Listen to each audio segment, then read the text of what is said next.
அதிமுகவுக்கு திமுக அழைப்பு கொடுத்திருக்குது. அப்படி நாம் தமிழர் கட்சியும் சேர்த்து குரல் கொடுக்க அழைப்பு கொடுத்தா நீங்க போவீங்களா? இல்ல, மும்மொழி கொள்கையில இவங்க ரெண்டு பேருக்கு என்ன நிலைப்பாடு? திமுக அதிமுகவுக்கு என்ன நிலைப்பாடு? திமுக இன்னைக்கு பாரதிய ஜனதா மும்மொழி கொள்கைன்னு சொல்லுதுன்னு பேசுறாங்க. அவங்க கூட இருக்க காங்கிரஸுக்கு இந்த மும்மொழி கொள்கையில என்ன நிலைப்பாடு?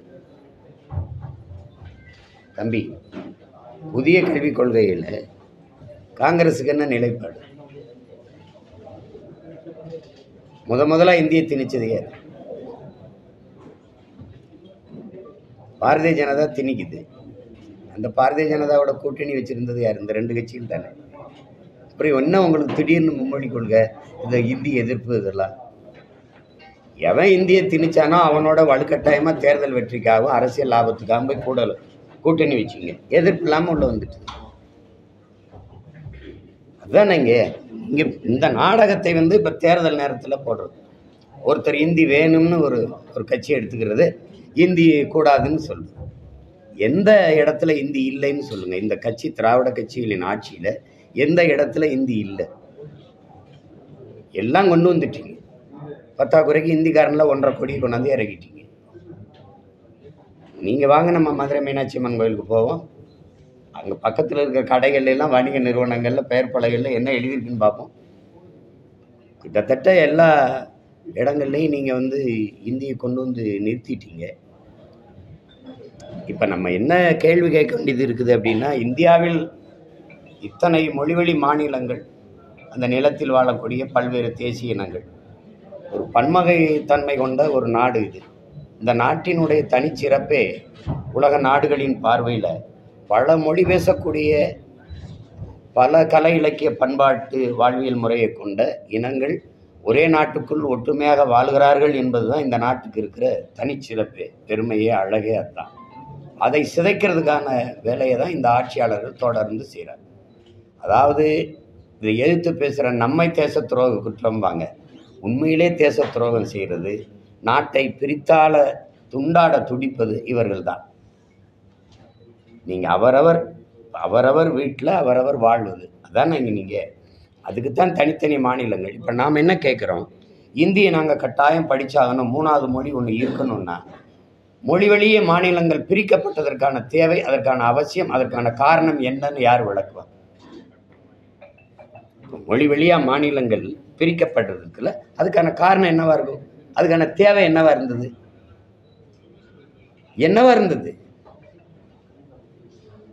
ஒரே மொழி நாடங்கள் இந்தி. இந்தியாவில் இத்தனை மொழி இருக்கும்போது நான் ஏன் அந்த இந்தியை மட்டும் படிக்கணும்?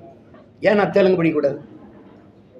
நான் ஏன் வங்காளம் படிக்கக்கூடாது? நான் ஏன் போஜ்பூரி, மகாராஷ்டிரா, இந்த மணிப்பூர், இதெல்லாம் நான் ஏன் படிச்சுக்க கூடாது?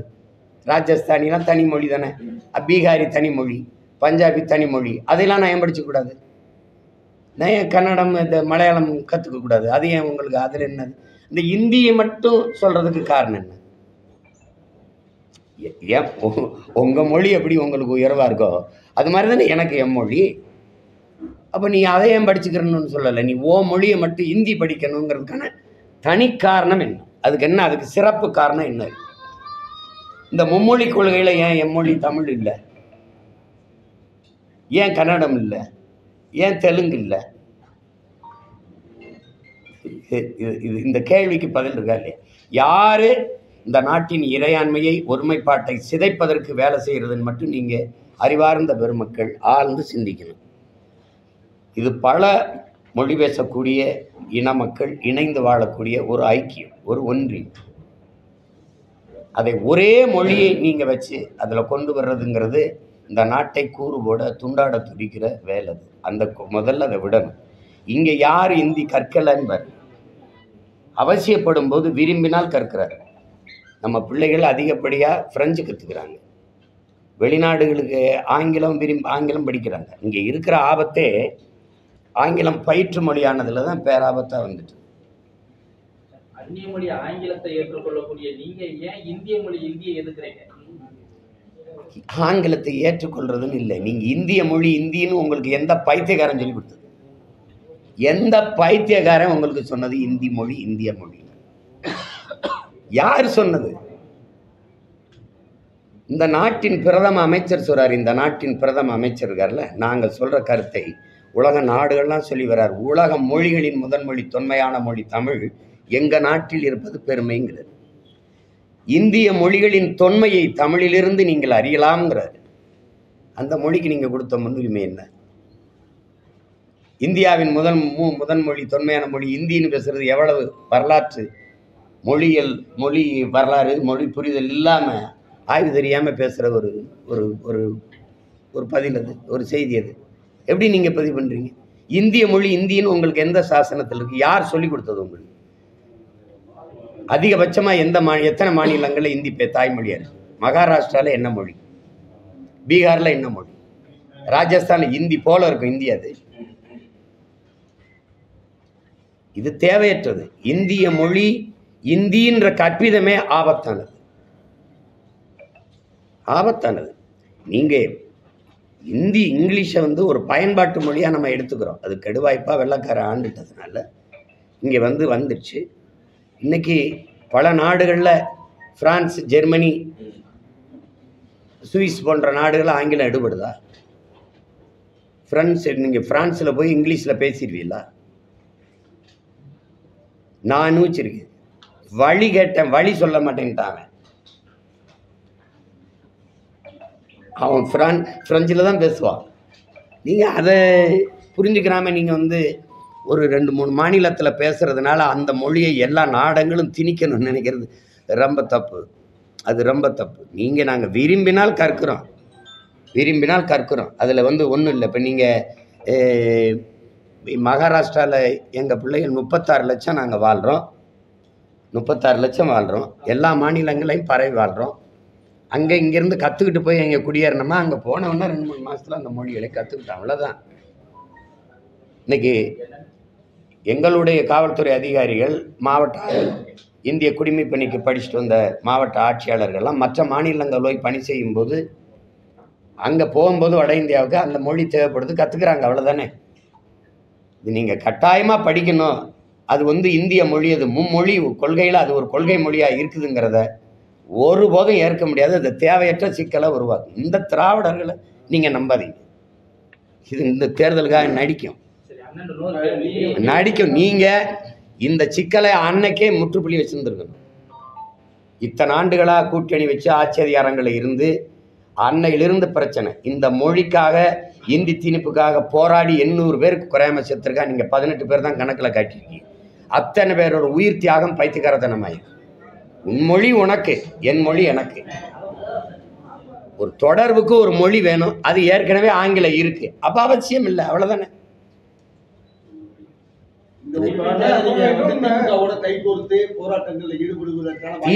திமுகவை தனித்து நின்று நான் இந்தி திணிப்புக்கு எதிராக பேரணி நடத்தினேன்.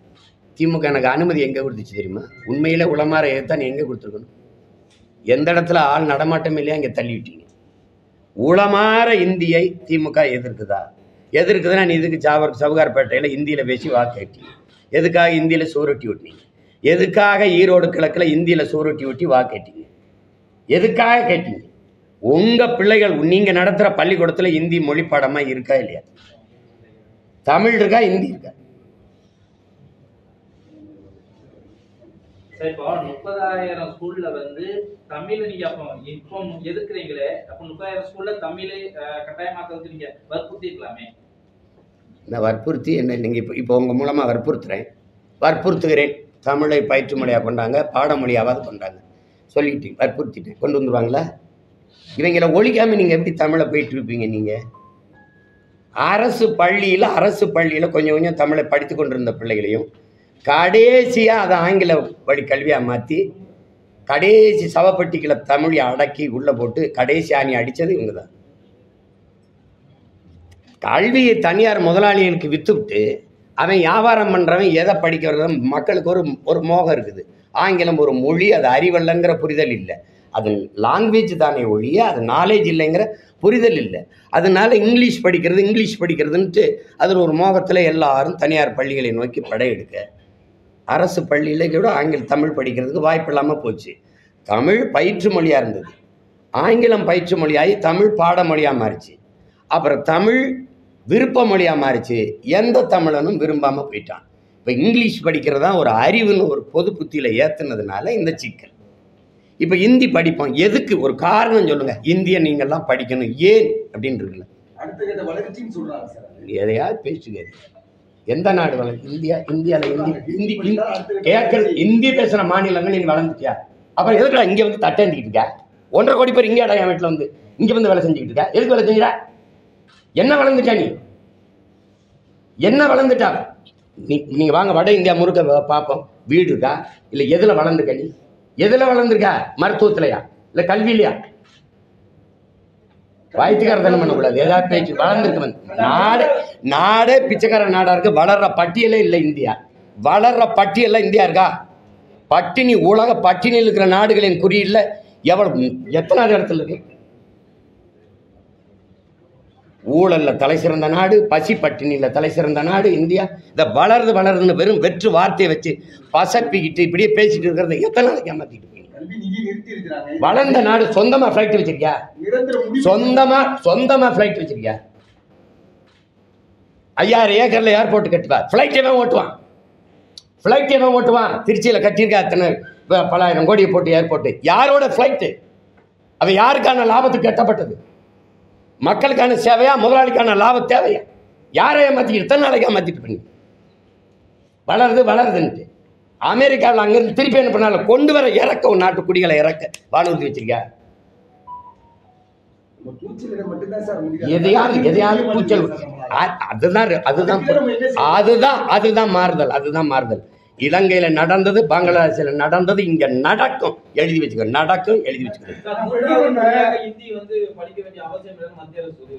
மூன்றாவது மொழியா ஹிந்தி படிக்கணும். ஹிந்தி தான் படிக்கணும்னு அவசியம் இல்லைன்னு சொல்லி ஏதாவது ஒரு மொழி கத்துக்கிறத நாங்க கத்துக்கிறோம். நீ ஒன்றும் அறிவுறுத்த தேவையில்லை, சொல்ல முடியல. நாங்க கத்துக்கிட்டு தானே இருக்கோம். ஏதாவது ஒரு மொழி கத்துக்குன்னு அதுல இல்லையே. தெலுங்கு இருக்கு, மலையாளம் இருக்கு அப்படின்னு சொல்றாங்க. ஆப்ஷனலா தான் சொல்றாங்க. ஹிந்தி கட்டாயமா படிக்கணும்னு சொல்றாங்க. ஏதாவது ஒரு லாங்குவேஜ் அப்படின்னு சொல்றாங்க. யார்? அவங்க தானே. இந்தியை விரும்பாத மாநிலங்கள் அவங்களை ஏற்கிற வரை இந்தி திணிக்கப்பட மாட்டாதுன்னு சொன்னது இவங்க தான். அதை நீங்கள் சொல்ல வேண்டியதில்லை தம்பி. நாங்களே கற்றுக்குவோமே, எங்களுக்கு தேவைன்னா கற்றுக்குவோமே. ஏதாவது ஒரு மாநிலத்தை சண்டை போட்டால் ஏதாவது ஒரு மொழி அப்படிம்பீங்க. அப்புறம் இன்னொன்று, மதவாதத்தை எதிர்த்து தான் கட்சி ஆரம்பிச்சிருக்கீங்க. வெச்சராஜ் அவர் வந்து அறிகிறவங்களும் சொல்றீங்களா? அப்புறமா வந்து தமிழரசி வந்து உங்க டீம் பார்ட்னர் சொல்லியிருக்காங்கன்னா நீங்க மறுபடியும் சொல்லி தமிழரசன் கொள்கை பரப்பு அறிக்கை விட்டுருக்காரு. எப்படி பாருங்க? யாரு? அதுதான் நீங்கள் முழுமையாக கேட்கணும், ஏதாவது சொல்லணும். இப்போ நாம் என்ன கேட்குறோன்னா, பிரசாந்த் கிஷோர் பாண்டே ஏன் கொண்டு வர? நீ ஆரிய எதிர்ப்பு, பிராமண எதிர்ப்பு, தம்பி என்ன கேளுங்க, நீங்கள் தான் கேள்வி எழுப்புனீங்க. எதிர்ப்பு உள்ளவர் இந்த பாண்டேங்கிறவர் பீகாரிய பிராமணன். நீ திராவிட அரியணையில் உட்காரவே அவன் வந்து தான் உனக்கு வியூகம் வகுத்து தர வேண்டியது இருக்கு. எதுக்கு அவனை கூட்டி வர? அப்போ நான் என்ன கேட்குறேன், உனக்கு பீகார் பிராமணன் பாண்டே தான் வேணும்னா இங்கேயே பிறந்து வளர்ந்த ஒரு பாண்டே இருக்கான் என் தம்பி, அவனை பயன்படுத்தேன்ன. அங்கே இருந்து ஒரு பிராமணர் பாண்டையை கூட்டிகிட்டு வந்து நீ பிராமண எதிர்ப்புன்னு பூச்சாண்டியானா அவன்னா எங்களுக்கு தெரியாமல் போயிடும். மறுபடியும் பாருங்க, இந்த பாண்டே இந்த பிரசாந்த் கிஷோர் விட்டு இப்போ ராபின் சர்மான்னு ஒரு வட இந்தியர் வராரு இந்த தேர்தலுக்கு வேலை செய்ய. இதுக்கு தான் நான் என்ன சொன்னேன், ஏயா நீ வெளியூர்லேருந்து பாண்டே சர்மாலாம் கூட்டிகிட்டு வர, இங்கேயே பாண்டே இருக்காரு ரங்கராஜ் பாண்டே, இங்கேயே சர்மா இருக்கார் ஐயா ஹரிஹர ராஜா சர்மா, நம்ம ஐயா ராஜா, அவங்கள பயன்படுத்து. நீ அந்த ஊருக்காரனோட இந்த ஊருக்காரனுக்கு விவரம் தெரியும், அவனுக்கு தெற்கு வடக்கும் தெரியாது, முக்கு முடுக்கு தெரியாது, இவனுக்கு எல்லாம் தெரியும் அப்படின்னு சொல்லி அதுக்காக தான் சொன்னது. நீங்கள் சீமா அப்படி சொல்லிட்டார், ஏய் ஒழுங்காக கேள்றா பைத்தியக்கார பைத்தியம், எதையாவது சொல்லணும். டீம் பார்ட்னர்னு அம்மா சொல்கிறாங்க. இப்போ என்ன சொல்கிறாங்க, மொழி கொள்கையில் என்னைய எப்படி சொல்கிறாங்க, என்ன பார்ட்னர்னு சொல்கிறாங்க. அந்த நேரத்தில் அவங்க பேசுவாங்க. நான் வந்து அப்பா இவர் நம்ம அப்பா பாஷா மரணத்துக்கு போனோம்ல, அப்போ இவங்கெல்லாம் எனக்கு எதிராக ஓட்டு பொறுக்கிகள்னு பேரணி கூட்டம்லாம் நடத்தினாங்கல்ல, அப்போ நீங்கள் இவங்கெல்லாம் எனக்கு ஆதரவாக வந்தாங்களா? பெரியார் கோட்பாடுகளை எதிர்த்து நான் பேசணுன்னு அவங்க நாங்கள் வந்து பெரியாரை நாங்களே எதிர்க்கிறோம், அவரும் எதிர்க்கிறாருன்றாங்க. அதுக்கு சொல்ல வந்தது அது. அதனால பார்ட்னர் ஆயிடுவோன்னா நான் தான் போய் தினம் கைகுலிக்கு நான் தான் டெல்லியில் ஒரு அலுவலகம் திறக்கிறேன் வாங்க திறந்து வைங்க எல்லாம் கூப்பிட்டு இருக்கேன்னா சார், அதாவது உங்கள் கொள்கையின் மூலமாகவும் உங்களுடைய கொள்கையை முன்னெடுத்து மேடைக்கு மேல ஊருக்கு ஊரு திரிந்து நல்லா பேச்சாற்றுறது மூலமா இளைஞர்கள் பெரிதும் கவர்ந்து இப்போ வந்து ஒரு நடிகர் வந்து அந்த இளைஞர்கள் ஃபுல்லா அரசியல்ல கவரக்கூடிய ஒரு விதம் என்பது இருக்கு. இதனால இளைஞர்களுடைய அந்த பங்களிப்பு நம்மளுடைய கட்சிகள் குறைவதற்கான வாய்ப்பு இருக்கு. இப்படிலாம் கிடையாது. நீங்கள் வந்து ஒரு நடிகர் ஒரு நடிகருடைய ரசிகராக இருப்பவர் வந்து என்னை தேட மாட்டார். நான் பலமுறை சொல்லிட்டேன். நீங்கள் பொழுதுபோக்கு தளத்தில் தலைவரை தேடுகிறவர்கள் என்னை தேட மாட்டாங்க. போராட்ட களத்தில் தனக்கான தலைவனை தேடுகிறவர் யாரோ அவங்க தான் என்னை தேடுவாங்க. விளங்குதுன்னு நினைக்கிறேன். அதனால அதை போய் பேசிக்க வேண்டியதில்லை. இப்போ தம்பி விஜய்னா அவருடைய ரசிகர்கள், அவரை நேசிக்கக்கூடியவர்கள் என்னை பின்தொடர மாட்டாங்க. அது அவர் அது வேற. அதுக்காக போய் பயந்துக்கிட்டு பேசிகிட்டு இருக்க முடியாது. அது அப்போ எங்கள் அண்ணன் கமலஹாசன் வரும்போது கூட தான் போனாங்க. ஒவ்வொருத்தர் வரும்போதும் போவாங்க. ஆனால் எனக்குன்னு இருக்கிற நாங்கள் எடுத்து வைக்கிற அரசியல் கோட்பாடுகளை இதுதான் சரியாக இருக்கும், இதுதான் இந்த நாட்டுக்கு மக்களுக்கும் தேவை அப்படின்னு நினைக்கிறவங்க எங்களை பின்தொடருவாங்க. அதில் போட்டு ஒவ்வொருத்தரும் உங்களுடைய பார்வையில கமலஹாசன் மாதிரி விஜயும் பின்னடைவு ஆவதற்கான வாய்ப்பு இருக்கா, இல்ல ஓரளவுக்கு எழுந்து அரசியல் களத்துல போராடி ஜெயிக்க வாய்ப்பு? நீங்க நம்ம ஒரு களத்துல நின்று போர் செய்யும் போது அவர் தொய்வடைவாரா, அவர் பலகீனம் அடைவாரா, அவர் பின்னடைவாரா நின்று நம்ம சண்டை செய்ய முடியாது. நம்ம முழு ஆற்றலையும் பயன்படுத்தி நம்ம செய்கிற போரை, அந்த சண்டையை மூர்க்கமாக செஞ்சு முன்னேறி போயிட்டே இருக்கணும். நாங்கள் எந்த மாதிரி சூழலில் இந்த இயக்கத்தை உருவாக்கணும் அப்படிங்கிறத நீங்கள் பார்க்கணும். பல தடவை நான் விளக்கிட்டேன். நான் இன்னொரு தடவை சொல்கிறேன். லட்சக்கணக்காக என் இன மக்கள் கொன்றொழிக்கப்பட்ட போது அந்த பிணக்குவியிலிருந்து பிரசவிக்கப்பட்ட மக்கள் நாங்கள் வந்து கண்ணீரிலும் இரத்தத்திலும் கருக்கொண்டவர்கள். தாலாட்டில் வளராமல் என் இனச்சொந்தங்கள் கத்திய கதறல் வைத்த ஒப்பாரி ஓலத்தில் வளர்ந்தவர்கள். அதனால் எங்களுடைய காயம் பெரிது, நாங்கள் இழந்தது பெரிது. கச்சத்தீவு, காவிரி நதிநீர் உரிமை, முல்லை பெரியாற்று உரிமை, எங்கள் நிலத்தின் வளங்கள் எல்லாம் களவு போய் கொண்டிருக்கிற காலகட்டத்தில் என்ன செய்கிறதுன்னு தெரியாமல் நான் ஒரு கட்சியில் இருந்தேன், இவர் ஒரு கட்சியில் இருந்தார், எல்லா இந்த அரசியல்கள், இந்த தலைமைகள் எங்களுக்கானது என்று நம்பி இருந்தபோது கடைசியாக முற்று முழுதாக கைவிடப்பட்டு ஏமாற்றப்பட்டு வீழ்த்தப்பட்ட இடத்தில் இது நமக்கான அரசியல் இல்லை. அப்போ நமக்கான மூச்சுக்காற்றை நாமே சுவாசிப்பது போல, இனி நம்ம உணவை நாமே எடுத்து உண்பது போல, நமக்கான உரிமையை இனி நாம் தாண்டா போராடி பெறணுங்கிற போது என்னை மானிய உணர்வு கொண்ட ஒவ்வொரு இளைஞர்களும் ஒன்றிணைந்து இந்த படையை உருவாக்கணும். இதனால் நீங்கள்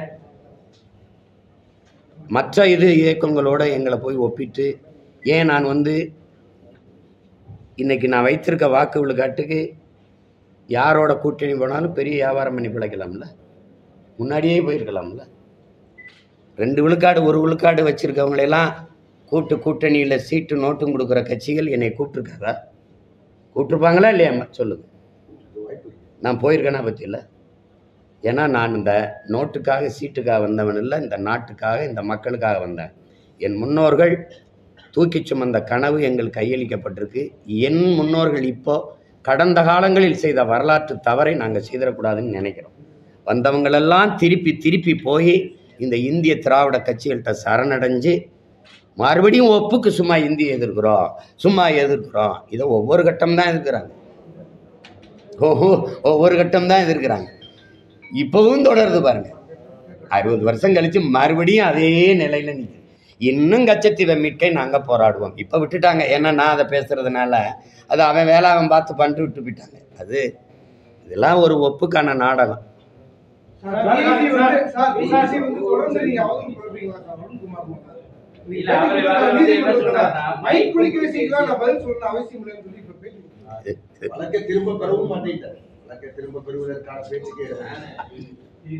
இதுவரை நல்ல கேள்வி கேட்டுட்டு இருந்தீங்க.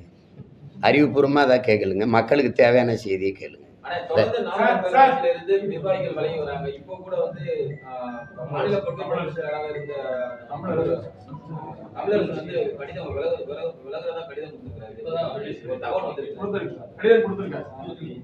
அது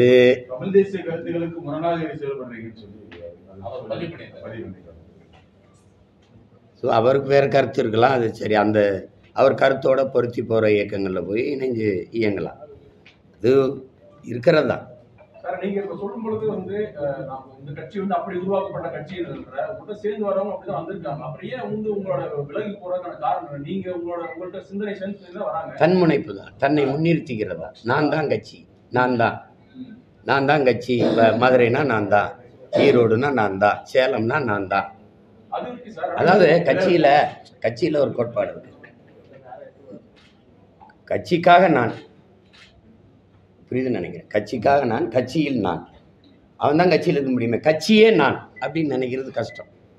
அது கட்சியின் வளர்ச்சியை வந்து ஒரு நீண்ட இலக்கை நோக்கி பயணிக்கிற பயணத்திற்கு பெரிய இடையூறா, தடை கற்களா, ஆங்கிலத்தில் செக் போஸ்ட்னு சொல்லுமா, அது மாதிரி நின்றுக்கிறோம். அது கஷ்டம். அந்த மாதிரி இடங்களில் வந்து நம்ம வேற ஒரு வளர்ச்சிக்காக வேற ஒரு ஆட்களை எல்லாம் இணைக்கும் போது தேவையற்ற முரண்கள் வருது. அது இந்த நமக்காக அவங்க வேற ஒரு எதிர்பார்ப்போட விலக வேண்டியது வருது. அதை பற்றி ஒரு பெரிய பேரியக்கம் கவலைப்பட்டுக்கிட்டு இருக்க முடியாது. நீங்கள் வளர்கிற ஒரு இயக்கம் வந்து ஒரு மரத்தை வச்சு நீங்கள் ஒப்பிடலாம். பல முறை சொல்லிட்டேன். சில கிளைகளை, சில இலைகளை உதுத்து தான் தீரணும். இல்லைன்னா அடுத்த கிளை வராது, அடுத்த இலை துளிர்க்காது. அதை போய் பேசிட்டு முடியாது. கருத்து இல்லை சார். இப்போ என்னன்னா சீமானவர்கள் வந்து கருத்து வாங்க மாட்டாருன்னு ஒரு குற்றச்சாட்டு தொடர்ச்சியா இருக்கு. அது இருக்கா சார்? அவங்க கருத்து அவ்வளவுதான் தம்பி. அவங்க கருத்து என்ன, கருத்து என்னன்னு சொன்னா தானே கேட்கணும். கேட்க மறுக்கிறீங்கன்றதுதான் குற்றச்சாட்டு. உன் கருத்து என்னன்னு சொன்னா தானே கேட்க முடியும். அவதூறு இது ஒரு பிரச்சனை. ஒருத்தருக்கும் ஒரு கருத்து இருக்க முடியாது தம்பி. அடிமை இனத்தின் உரிமைங்கிற கருத்தை தவிர வேற ஒன்றும் இருக்க முடியாது. இங்கே வந்து கருத்துனா என்னையே முன்னாடி நிறுத்தலை, வெளிப்படையாக அவங்களுக்கு சொல்லணும்னா, இப்போ விலைக்கு போகிறவங்களாம் சீமான் செத்ததுக்கு பிறகு கட்சி யாருக்கு இதை சொல்லணுமா? நான் இந்த பிரச்சனையில் தான் எல்லாருக்கும் போட்டி பிரச்சனை. கட்சியில் என்னையை வளர விடலைங்கிறீங்க. கட்சி வளர்ந்தா தானே நீ வளருவ. கட்சிக்குள்ளே நீங்கள் தனியாக எப்படி வளருவீங்க? நீங்கள்லாம் சொல்லுங்களேன். கட்சிக்குள்ளே நீங்கள் என்னை வளர விடலை, யாரையும் வளர விடலைன்னா கட்சிக்குள்ளே எப்படி வளருவ? கட்சி வளர்ந்தா தானே நீ வளருவ. கட்சிக்குள்ளே நீ எப்படி வளருவ? உனக்கு ஒரு கூட்டத்தை சேர்ப்ப, அந்த கூட்டத்துக்குள்ளே நான் தான் காட்டுவேன். அதுதான் கட்சிக்குள்ளே தன்னை வளர்க்குறது. இப்போ இது கட்சியை வளர்க்குமா சிதைக்குமா? நான் நிற்கிற இடத்துல நின்று இந்த படையை நடத்தி பாருங்கள், உங்களுக்கு தெரியும்.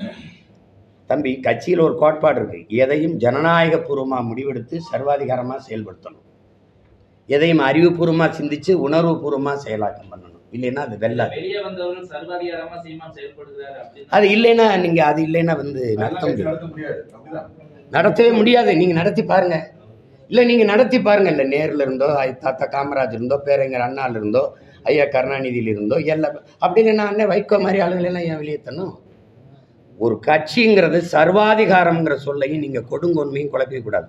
சர்வாதிகாரம் ஒரு நேர்மையாளன் சர்வாதிகாரியாகத்தான் இருந்தே ஆக முடியும்னு ஐயா இறையன் எழுதுனது இருக்கு. ஜனநாயகபூர்வமாக முடிவெடுக்கணும், சர்வாதிகாரமாக தான் செயல்படுத்தணும். அங்கேயும் போய் ஜனநாயகம் செஞ்சா செய்யுங்க தம்பி, செஞ்சா செய்யுங்க, செய்யலைன்னா போங்கன்னா, படித்தா படிங்க, படிக்கலைன்னா போங்கன்னா நல்ல மாணவர்களை நீங்கள் உருவாக்க முடியாது.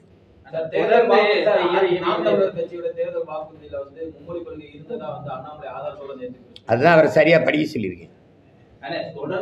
அவரை படிக்க சொல்லியிருக்க. எடுத்தவனே மொழி கொள்கையில கொள்கை மொழி தமிழ்னு போட்டிருக்கு. எனக்கு மட்டும் இல்லை, ஒவ்வொரு தேசியனத்திற்கும் கொள்கை மொழி அவரவர் தாய்மொழி. நாங்கள் சொல்லியிருக்கிறது பயன்பாட்டு மொழி ஆங்கிலம், அது கட்டாய பாடமொழியாக இருக்கும். உலக மொழிகள் எல்லாம், எல்லா உலகத்தின் மொழிகளும் எங்கள் விருப்ப மொழியாக இருக்கும், இந்தி உட்பட.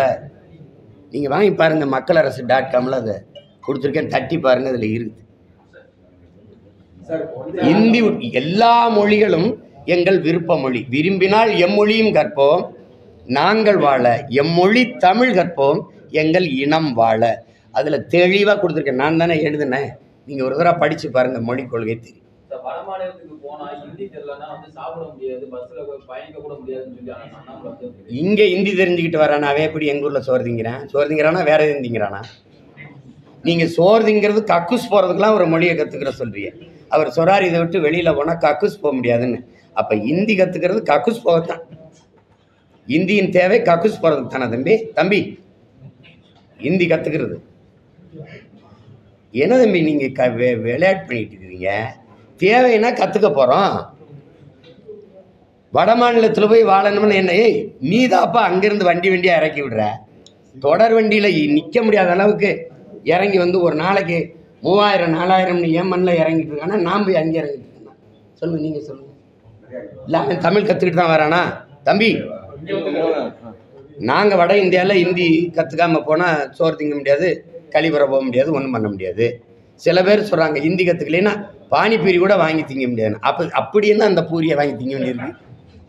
என்ன நீ வந்து எங்கள் ஊரில் சோறு தின்றுவ, வேலை பார்த்துருவ தமிழ் படிக்காமல். ஆனால் நான் வந்து ஹிந்தி படிக்காமல் ஒரு வர முடியாது.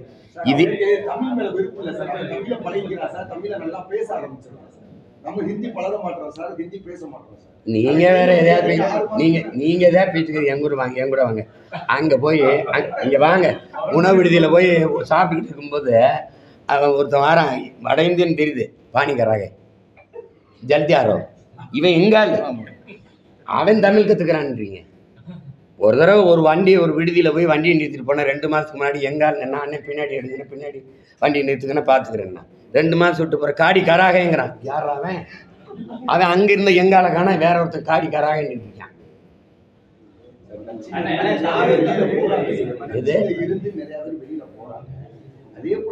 நீங்க எல்லாருமே நான் உங்ககிட்ட பொதுப்படையா கேட்கிறேன். கட்சியை நடத்துறது நான், கட்சியிலிருந்து போறதை பத்தி கவலைப்படாம இருக்கிறது நான். நீங்க எல்லாம் இவ்வளவு கவலைப்படுறீங்களே கட்சியை, எவ்வளவு அக்கறையா இருக்கீங்க. இது கவலை மாதிரி தெரியல.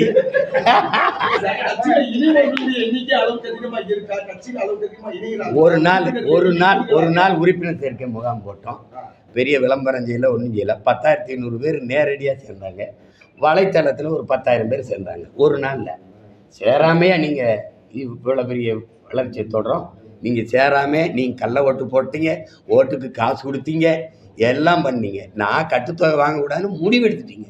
அதனால் போதை இதோட நிப்பாட்டணும் நீங்கள் எண்ணி சொல்லலை. இல்லையே 24,000 அதோட நிறுத்திருந்துட்டீங்க. வளராமையா நீங்கள் வந்து கட்சி இந்த கேடர் இல்லைன்னா இன்னொரு 10 பேர் வருவான், அவன் இல்லைன்னா இன்னொருத்தன் வருவான். அதுக்காக பார்த்துட்டு இருக்க முடியாது. நான் குட்டையிலையோ குளத்துலையோ வலைய வீசிட்டுக்கல. பெருங்கடல், தமிழ் தேச பெருங்கடல் இருக்குல்ல, தமிழ் பேரின பெருங்கடலில் வலை வீசுகிறேன். நான் மக்கள்கிட்ட முன்னாடி நின்று என் மக்களை, என் கருத்தை சொல்லி என் மக்களை என் பக்கம் வென்று கொண்டு வரேன். நான் மண்ணை வெல்வதற்கு முன்பு மக்களின் மனத்தை வெல்லணுங்கிற கொள்கையை கொண்டவன். அதனால அந்த வேலையை செய்கிறேன். இவங்க போகிறாங்கன்னா சிலருக்கு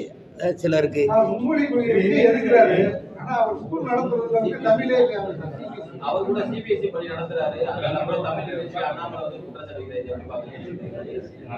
அது தெரியல தம்பி, பள்ளிக்கூடம் தானான்னு கூட அது தெரியல எனக்கு. அது தெரிஞ்சுட்டு தான் சொல்றேன். தொடர்ந்து உங்களை அந்த வருண ஐபிஎஸ் தொடர்ந்து சீண்டிக்கிட்டே இருக்காரு. அதுக்கு என்னதான் பதிலடி கொடுக்கணும்? அவருக்கு என்ன பதிலடி கொடுக்கணும்? அவர் என்னை சீன்றதுனால தான் அவர் அந்த இடத்துல இருக்காரு. மைக்கு புலிகேசின்னு ஒரு தேவையில்லாத ஒரு வார்த்தையெல்லாம் போட்டுருக்காரு. அது ஒரு முக்கிய. நீங்கள் என்கிட்ட கேட்குறீங்க, ஒரு பொறுப்புள்ள காவல்துறை அதிகாரியின் வேலையா?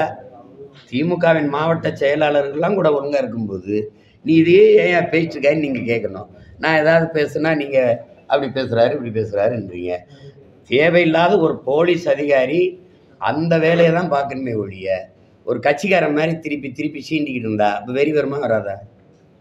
நீங்களே பாருங்கள். நீங்கள் அவரை தானே போய் கேட்கணும். உன் வேலை என்னையா அதை பாரு. எனக்கு இத்தனை காவல்துறை அதிகாரிகள் இருக்கும்போது, இவ்வளவு ஐபிஎஸ் அதிகாரிகள் இருக்கும்போது இவர் மட்டும் இந்த வேலையை தொடர்ச்சியாக செஞ்சுக்கிட்டு இருக்காரு. அதை நீங்கள் கேட்க மாட்டேங்கிறீங்களே, என்னையே கேட்டுக்கிட்டு இருக்கீங்க. நான் உங்கள் முன்னாடி உட்காந்து பதில் சொல்கிறதுனாலயா? அவரை கேளுங்க, என்னையா பழக்கம், என்னையா அப்படி பண்ணிட்டு இருக்காங்கன்னு. உயர் காவல்துறை அதிகாரிகள் நடவடிக்கை எடுக்கணும். ஆட்சி அதிகாரத்திற்குங்க கேட்கணும். அவங்க தான் அனுமதிக்கிறாங்க, பேச சொல்கிறாங்க, அவரை திருப்பி இழுத்து விடுறாங்க. அதுக்கு தான் அவருக்கு பதவி உயர்வு கொடுக்குறாங்க, அவர் அதே இடத்துல இருக்க வைக்கிறாங்க. அவர் ஒரு அரசாங்கம் நடத்துவார். நீங்கள் எங்கே வழக்கு போடுங்க எங்கள் கட்சிக்காரர் மேலே, அங்கே இருக்கிற ஒருத்தரை சொல்லி அங்கே ஒரு வழக்கு போட சொல்லி தூக்கிட்டு போயிடுவாப்புல. போனவொடனே செல்ஃபோனை பறிச்சுடுவாப்புல. அவருக்கு வேலையே செல்ஃபோன் திருடுறது தான். அப்புறம் அதுக்குள்ளே இருக்கிற அந்த குரல் பதிவுகளை திருடுறது தான். நீங்கள் இந்த பத்திரிகையாளர்கள்லாம் அந்த அண்ணா பல்கலைக்கழக தங்கச்சி அந்த பாலியல் வன்கொடுமையில் வந்து அந்த இதுக்காக அந்த பத்திரிகையாளர்கள் அலைபேசியை வாங்கினவுடனே நீங்கள் அவ்வளோ கோவப்பட்டீங்களே. இதுவரை 14 அலைபேசியை எங்கள் பிள்ளைகளுடைய அலைபேசியை எடுத்து வாங்கியிருக்கோம். அப்போல்லாம் நீங்கள் கோவப்பட்டிருந்தீங்கன்னா நியாயமா? அதுக்கே ஒரு தீர்வு வந்திருக்கும்ல. அது உங்களுக்கு பாதிப்பு வந்தால் மட்டும் நீங்கள் கோவப்படுறீங்க. அது ஒன்றும் பண்ண முடியாது. உங்களுக்கு எல்லாருக்குமே நான் ஒரு வெறுப்பு இருக்குது. அது என்ன அவனை திட்டலாம், அவன் கட்சியிலேருந்து போகலாம். இப்போ எத்தனை கட்சியிலேருந்து என் கட்சியிலேருந்து சேர்றாங்க அதையெல்லாம் நான் சொல்லிட்டு இருக்கேன்னா சொல்லுங்கள். திமுகலேருந்து என் கட்சியில் சேர்ற ஆளுகளை காட்டணுமா? அதுக்கு விழா வச்சு சொல்லணுமா? உங்களை மாதிரி நான் அது இந்த மாதிரி விளம்பரம் பண்ணிட்டு தெரியணுமான்னு சொல்லுங்கள். இது அவ்வளவு கேவலமாக இருக்குது. நாங்கள் எங்கள் கட்சியாகவே இல்லை, ஆனால் கட்சியிலேருந்து வர ஆட்கள் அவர்களுக்கு இனிப்பாக இருக்குது. ஐயோ 3000 பேர் 24 நானே பார்க்குறேன், இவ்வளோ பேர் இருந்தானடா கட்சியில், திடீர்னு 3000 4000 பேர்.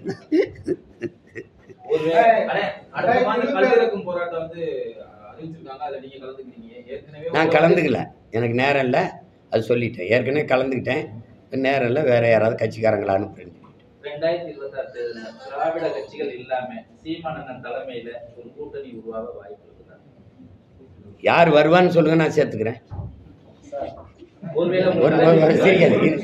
இருங்க யார், அதாவது இங்க பாருங்க, யார் வருவா எப்படின்னா, இங்க அரசியல் எப்படி கட்டமைக்கப்பட்டிருக்குன்னா, காசு கொடுக்காம வாக்கு வாங்க முடியாது, பணம் இல்லாமல் அரசியல் செய்ய முடியாது, அப்போ ஓட்டு காசு கொடுத்தா பெற முடியுங்கிற பெரிய கட்சிகளே அதை உருவாக்கி வச்சுட்டதுனால எங்கூட வந்தால் எனக்கு அவங்களுக்கு கொடுக்கவும் காசு இல்லை, வாக்கு கொடுக்கவும் காசு இல்லை.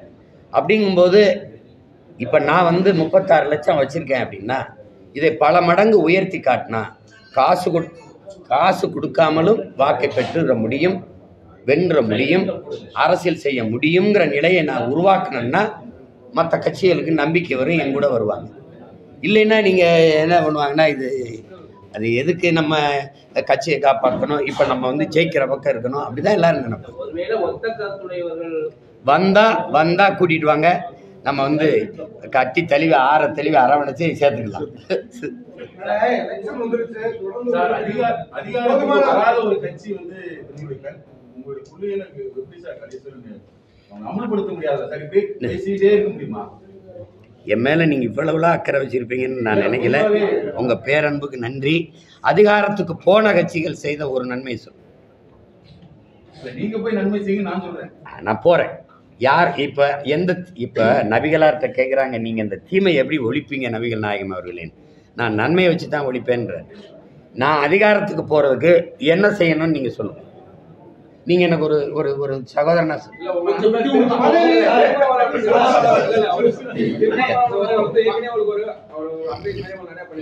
நீங்க இப்படி பொதுமக்களிடம் நீங்க கத்தி ஒரு குரலை உயர்த்துறதை விட பார்லிமெண்ட்லயோ சட்டசபையிலயோ நீங்க போய் குரலை உயர்த்துனீங்கன்னா மக்களுக்கு தேவையானதை நீங்க நல்லாவே போட்டாவே செய்யலாம்னு சொல்லி அருமையா சொல்லிட்டீங்க. நீங்க சொல்றீங்க அண்ணன் 2 தடவை 3-4 தடவை எப்ப 2 உறுப்பினர் வச்சிருக்கிறாரு.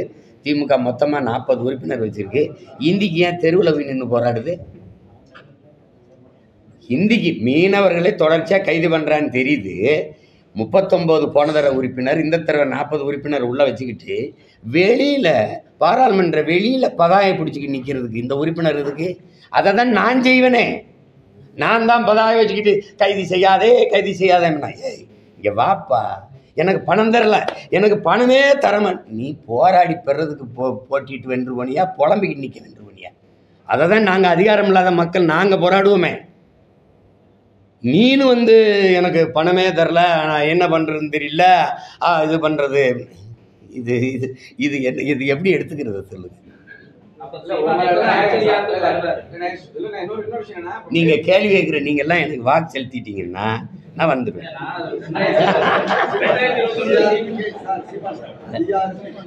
வரமாட்டேன், என்னுடைய கொள்கைகள் உறுதிப்பட இருக்கு அப்படின்னா என்ன ஒரு கேள்வி அவருக்கு, அதிகாரத்துக்கே நான் வரமாட்டேன்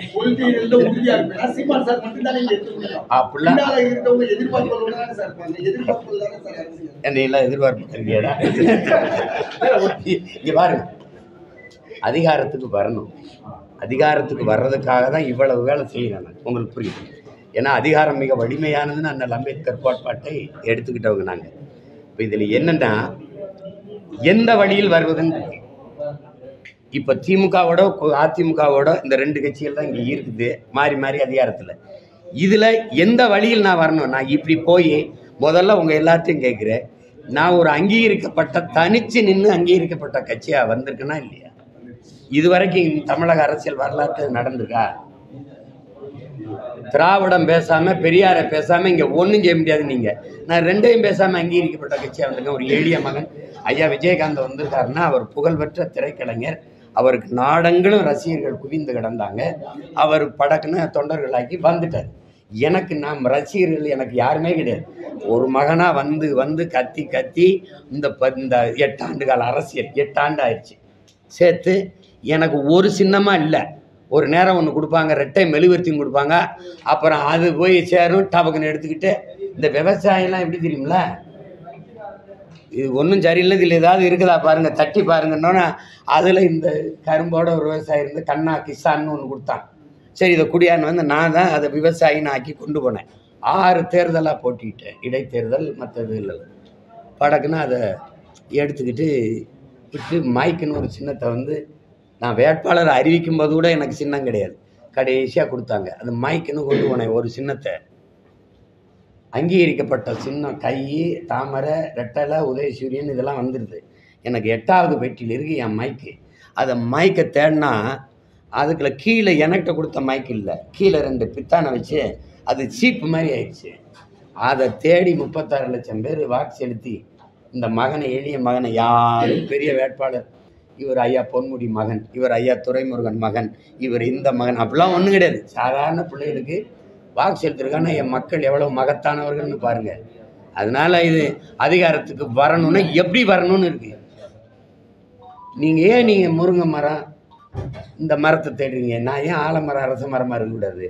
கொஞ்சம் மெதுவாக தான் வளர்றேனே, உங்களுக்கு என்ன பிரச்சனை? இருங்க.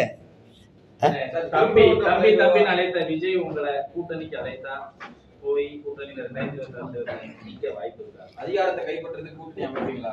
என் மேலே உங்களுக்கு அவ்வளவு கோபமும் அவ்வளவு வன்மை எதுக்கு வச்சிருக்கீங்க நீங்கள்? ஏங்க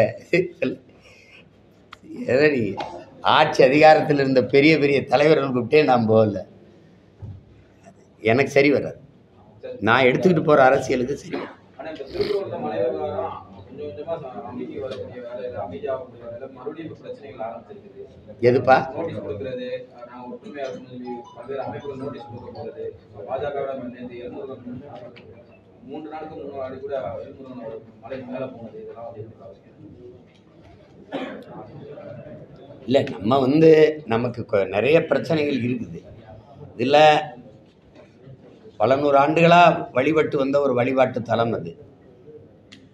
ஒரு நீங்கள் மத நல்லிணக்கணம்னு வச்சுக்கிட்டாலும் சரி, சமூக ஒற்றுமைன்னு வச்சுக்கிட்டாலும் சரி, அதற்கு ஒரு எடுத்துக்காட்டாக இருந்த ஒரு இடம் திருப்பரங்குன்றம். நம்ம அறுவடை வீடுகளில் ஒன்று பல காலமாக நம்ம வழிபட்டு வரோம், எந்த பிரச்சனையும் இல்லை. ஒரு பொது கேள்வி இங்கே கொஞ்சம் கேளுங்க, இங்கே வழிபடுகிற இங்கே இருக்கிற இஸ்லாமியர்கள் முதல்ல யாருன்னு பேசி முடிவெடுத்தணும். அப்போ அது யாருன்னு முதல்ல சொல்லுங்கள். அவ்வளோ பேர் இது சொந்தக்காரங்க தான், நம்ம சொந்தக்காரன், நம்ம இரத்த உறவுகள். ஒரு வழிபாட்டுக்காக ஒரு மார்க்கத்தை ஏற்று மாறி இருக்கிறாங்க, அந்த கோட்பாட்டை கொள்கையை ஏற்று போகிறாங்க. அதில் இதுவரை என்ன பிரச்சனை வந்திருக்கு? திடீர்னு இப்போ இதை ஒரு பிரச்சனையாக்கி அதனால் இந்த மக்களுக்கு இடையில் ஒரு பிரிவை ஏற்படுத்தி ஒரு பதட்டத்தை உருவாக்க வேண்டிய அவசியம் இல்லை. அரசு நினச்சிருந்தா அரை நொடியில் அதை தடுத்திருக்கலாம். அரசு திட்டமிட்டு இப்படி ஒரு பிரச்சனையை விரும்பிச்சு அதை விரும்பி உருவாக்குச்சுன்னு நான் குற்றஞ்சாட்டுறேன். அதை உங்களால் நீங்கள் மறுக்க முடியாது. அரசு பொறுப்பேற்காமல் என்னை போன்றவர்கள் அறிக்கை கொடுத்து பல அழுத்தங்கள் கொடுத்த பிறகே எல்லாரும் சேர்ந்து மாவட்ட ஆட்சியர் மேலே பழியை போட்டாங்க, காவல்துறை அதிகாரி மேலே போட்டாங்க. அரசு எப்போ தான் பொறுப்பேற்கும்? கள்ளச்சாராயம்னா அரசு பொறுப்பேற்காது. அங்கே இருக்கிற மாவட்ட ஆட்சியர், காவல்துறை அதிகாரியை பணியிட மாற்றம், அவர் தான் அதுக்கு பொறுப்பு. எல்லாத்துக்குமே நீங்கள் பொறுப்பேற்காமல் அங்கங்கே இருக்கிற அதிகாரிகள் மேலே பொறுப்பு போட்டு பணியிட மாற்றுறதுனால இது எந்த மாதிரியான போக்கு? இது சரியில்லை. அதை விட்டுட்டு நம்ம ஒரு கோட்பாட்டை என் அன்பு மக்கள் ஏற்கணும். உன் மதம் சிறந்தது, நீ வழிபடு, என் மதமும் சிறந்தது, வழிவிடு. இதுதான் இருக்குது, அதான் குரான்லேயே இருக்குது. அதை நம்ம ஏற்றுக்கிட்டு அவரவர் வழிபாட்டை அவரவர் புனிதமாக கருதி போயிடணும். நம்ம எல்லாரும் ஒருதாய் பிள்ளைகள், இந்த நிலத்தின் மக்கள். இங்கே இருக்கிற இஸ்லாமியர் யாருன்னு முதல்ல நீங்கள் உங்களுக்குள்ள கேட்டு பாருங்கள். இப்போ என் தம்பி எங்கடா வைக்கணும் என் தம்பி ஹக்கீம் இவன். நம்ம அம்மா நான் தான் திருமணம் பண்ணி வச்சேன். எங்கள் அப்பா முஸ்லீமு, எங்கள் அம்மா வந்து வேறு சமயத்தை சார்ந்தவங்க. சரிவாதி சொந்தங்கள் வேறு சமயத்தில் இருக்காங்க, சரிவாதி சொந்தங்கள் இஸ்லாத்தில் இருக்காங்க. என் தலைமையில் தான் திருமணம் நடந்தது. இதை எப்படி எடுத்துக்கிறீங்க? இப்போ எங்கள் அப்பா இளையராஜா நீங்கள் சொல்கிற நீங்கள் சொல்கிற வச்சுருக்கீங்க, இந்துன்னே வச்சுக்கிறீங்க. என் தம்பி கொஞ்ச நாளைக்கு முன்னாடி இஸ்லாத்தை ஏற்றுட்டான், யுவன் சங்கர். இதை எப்படி எடுத்துக்கிறது? என் அன்பு சகோதரன் ரஹ்மான் வந்து இஸ்லாத்தை ஏற்றார். ஆனால் என் தம்பி ஜி பிரகாஷ் இன்னும் அங்கேயே இருக்கான். இதை எப்படி எடுத்துக்கிறது? நாங்கள் அவருக்கு விருப்பம் அதை செய்கிறாரு. இது போய் இது ஒரு இதனாலெல்லாம் நாட்டில் பிரச்சனை, இதனாலெல்லாம் வளர்ச்சி பின்னடைஞ்சிருச்சு. பெரிய இந்த நாட்டில் இருக்க வறுமைக்கே காரணம் இதுதான் பேசிட்டு இருக்கிறது ரொம்ப கொடுமையானது. இது நீங்கள் அவ்வளவு இஸ்லாமிய வெறுப்பு வச்சுருக்க பெருந்தகைகள், உங்ககிட்ட நான் அன்பாக கேட்டுக்கிறேன். இந்தியா அதிகமாக கொஞ்சம் இருங்க, இந்தியா அதிகமாக வருமானம் ஈட்டுற ஏற்றுமதி எது? மாட்டுக்கறி. பிரதமரே சொல்கிறார், beef export Hindustan is number 1 அந்த மாட்டுக்கறியை எந்த நாட்டுக்கு ஏற்றுமதி செய்யும்? அவ்வளவும் கிறிஸ்தவர் இஸ்லாமிய நாடுகள் தான். அதிகப்படியாக அவர்களுக்கு மாட்டுக்கறியை ஏற்றுமதி செய்து அவர்கள் கொடுக்குற காசை வாங்கிக்கிற நீங்கள் அரபு நாட்டில் போய் நம்முடைய பிரதமர் அவர்கள் இந்து வழிபடுகிற இந்து கோயிலை கட்டி திறந்து பெருமையாக பேசிட்டு வந்தாரா இல்லையா சொல்லு, இருக்கா இல்லையா? அவன் நாட்டில் இஸ்லாமிய நாட்டிலேயே இந்து கோயில்களை கட்டி வழிபட அனுமதிச்சான். வரலாறு என்ன சொல்லுது? எங்கள் பாட்டி வேலுநாச்சியாருக்கு ஹைதர் அலி தன் அரண்மனைக்குள்ள தன் மகளாக சேர்த்துக்கிட்டு, என் பாட்டியினுடைய குலதெய்வம் ராஜராஜேஸ்வரி கோயிலை அரண்மனைக்குள்ள கட்டி நீ வழிபடு மகளேன்னு அனுமதிச்சாருங்கிறதான வரலாறு. ஏன் இந்த இணக்கப்பாடு நமக்கு இல்லை? அதை நம்ம செய்யக்கூடாது. அதுவும் தமிழ் பேரன்பின் தாய், இந்த வேலையை நம்ம செய்யக்கூடாது. அதை விட்டுணும். அதை தாண்டி நமக்கு நிறைய வேலைகள் இருக்குது. எத்தனையோ ஆண்டுகளாக நேற்று ஒரு மசூதியை கட்டி இன்னைக்கு போய் கந்திரியாக்க போனாங்கன்னா அது என்ன இப்படி நடக்குதுன்னு சொல்லலாம். பல 100 ஆண்டுகளாக இருக்குது. அனுமதித்த மக்கள் நம்ம திடீர்னு அதை எடுத்துக்கிட்டு இதுக்குள்ளே போய் பிரச்சனையை பண்ணிகிட்டு இருக்கிறது அது நல்லா இல்லைன்னு நான் நினைக்கிறேன். வேற ஏதாவது கேள்வி இருக்கா?